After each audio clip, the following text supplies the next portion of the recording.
म्हणजे आता पण मी जे काही करते टिफिन सर्व्हिस वगैरे त्याच्यात पण मला तिचा नेहमी हातभार असतो.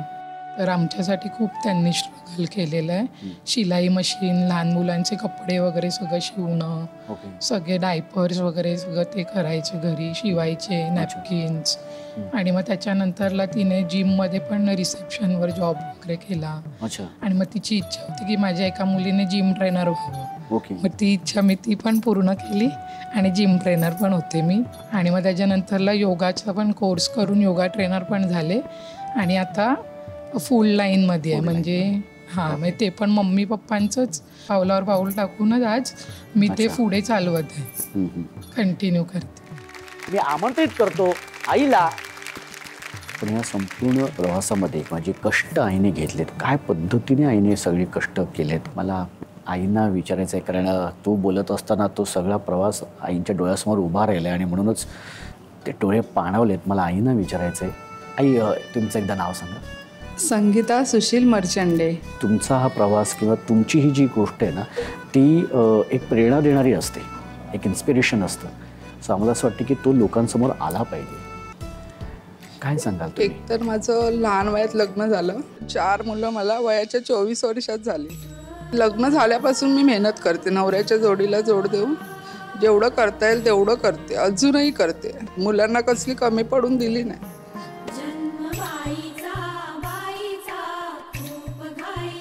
आणि मग नंतर वयाच्या 35 वर्षामध्ये सासूने मला म्हणजे BMCची नोकरी दिली. ते करूनही मी बाहेर प्रायव्हेट कामं करत होते आणि अजूनही करते. म्हणजे अजूनही तुम्ही नोकरी करून तुम्ही या सगळ्या गोष्टी करता? मुलांना अजूनही हातभार लावते मी. फक्त मुलांचं सुख आम्हाला पाहिजे, बस, बाकी काही नाही. मुली सुखी तर आई वडील.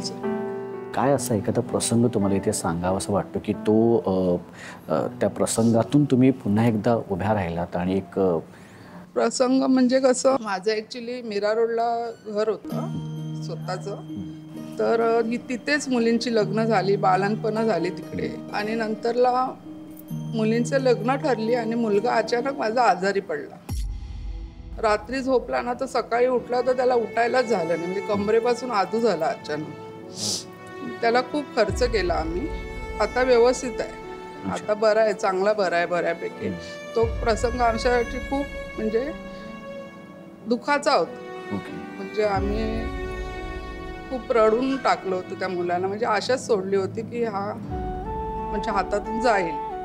आम्हाला जेवढं शक्य झालं ना तेवढं आम्ही त्याला खर्च केला. माझ्याकडे खूप दागिने होते. त्या मुलासाठी मी सर्व दागिने वगैरे हे केले. घरसुद्धा विकलं. म्हणजे शून्यातून विश्व उभं केलं. पुन्हा शून्य झाला, पुन्हा उभं केलं, पुन्हा झालं, आता तिसऱ्यांदा मी उभं केलं. पण ही जी जिद्द आहे ना तुमची आई, किंवा पुन्हा नव्याने पुन्हा उभं राहायचं आपल्याला, पुन्हा आणि पुन्हा तो सगळं डोलारा उभा करायचं आहे, आपल्या मुलांकडे बघायचं आहे. मला जस्ट विचारायचं की ही ताकद म्हणा किंवा ही जी एनर्जी म्हणतो ना, ही कुठून येते? म्हणजे कुठून आली? काय असं ते बळ होतं? जोडीदाराने अगदी सुरुवातीपासून आत्तापर्यंत साथ देतात. त्यांच्या साथीने आजपर्यंत मी इथवर आहे. सर्व व्यवस्थित आहे आता. ओके. हो. काय सांगशील तू ताईबद्दल? तिच्याबद्दल काय सांगशील तू? तिच्याबद्दल अपेक्षा भरपूर होत्या आमच्या. पण लव्ह मॅरेज केलं तिने आमच्या मनाविरुद्ध. तेव्हा नव्हत्या आमची, म्हणजे नाव होती पप्पांची, आमची नाव होती, पण ती ऐकली नाही. आणि मग आता म्हणजे ज्या मुलींनी कष्ट नाही केलेले ते आता नवऱ्या घरी जाऊन त्यांना कष्ट करावे लागतात. आणि ते आम्हाला त्याचा त्रास होतो ते बघताना की आज कसं जे नवऱ्याचं सुख ज्या मुलींना हवे ना ते नाही पाहिजे तसं आहे. बाकी व्यवस्थित आहे सर्व, पण जे सुख पाहिजे ना ते नाही आहे. जे आई वडिलांना पाहिजे म्हणजे मुलं आमच्या अशी राहिली पाहिजे, आम्ही राहतो तसं आमच्या मुलांनी पण राहिलं पाहिजे. तसं नाही, मेहनत करतात, लात मारतील तिथे पाणी काढतील, अशा आमच्यासारख्या आमच्या मुलंही मेहनती आहेत. ओके. खूप खडतर प्रवास आहे आई तुमचा, आणि ज्या पद्धतीने तुम्ही स्वतःला पुन्हा पुन्हा पुन्हा पुन्हा उभं केलं आहे त्यासाठी खरंच तुमचं कौतुक आहे. आणि ही एक फक्त आईच करू शकते. मला आता ताईला असं विचारायचं आहे की आता आईनी ज्या पद्धतीचा कष्ट घेतलेले आहेत किंवा ज्या पद्धतीचा एक स्ट्रगल म्हणतो ना आपण, तो करत करत आज तुम्हाला सेटल केलेलं आहे किंवा तुम्हाला मोठं केलं, स्वतःचा संसार उभा केला तितकंच सक्षमपणे. आईची अशी कुठली एक प्राऊड मुमेंट तुला असं वाटते की ती ती आईच माझी करू शकते किंवा जगातली कुठलीच आई करू शकत नाही? म्हणजे आमच्यासाठी तिने खूप स्ट्रगल केलं आणि अजून पण करते. म्हणजे ती अजून पण एवढी स्ट्रगल करते त्याच्यासाठी खूप प्राऊड वाटतं. म्हणजे सगळेजण बोलतात की अजून पण तुझी मम्मी एवढं कसं काम करू शकते किंवा करते अजून पण. कारण कारीगर नसला की सँडविच वगैरे पण ती स्वतः बनवते. वा, अशी कुठली म्हणजे असं कुठला प्रसंग आयुष्यात घडलाय की ज्यामुळे तुला असं वाटतं की माझ्या आयुष्यातली खूप आईबद्दलची प्राऊड मोमेंट होते आणि म्हणून मला माझ्या आईचा खूप अभिमान आहे? म्हणजे जसं माझ्या मम्मीने आता सांगितलं की लव्ह मॅरेज लग्न मी केलं तर त्याच्यासाठी माझ्या घरच्यांचा विरोध होता. पण तरीसुद्धा मी बोलले की मी माझा निर्णय घेतला तर मी ठाम राहीन आणि जे काय असेल माझ्या पुढे माझं लाईफ त्याला मी सामोरी जायला तयार आहे. कारण त्यांचे माझ्यावर चांगले संस्कार आहेत म्हणून आज मी त्या फॅमिलीमध्ये व्यवस्थित राहते, सगळं काही करून दाखवते. आणि तरी पण ते मला खूप सपोर्ट करतात. त्यांचा विरोध असून पण मी लग्न केलं आणि तरी माझ्या पाठीशी माझी आई अजूनपर्यंत खंबीरपणे उभी आहे. त्याचं मला खूप प्राऊड फील होतं.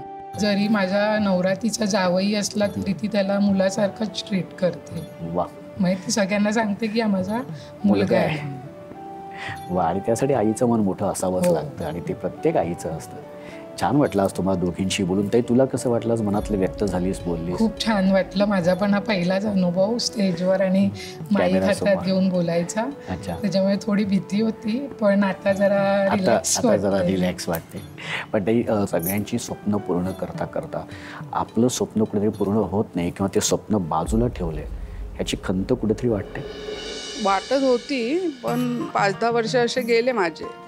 पण आता काही नाही, आता रिलॅक्स आहे. पुन्हा मी सर्व उभारलं ना, आता काही वाटत नाही.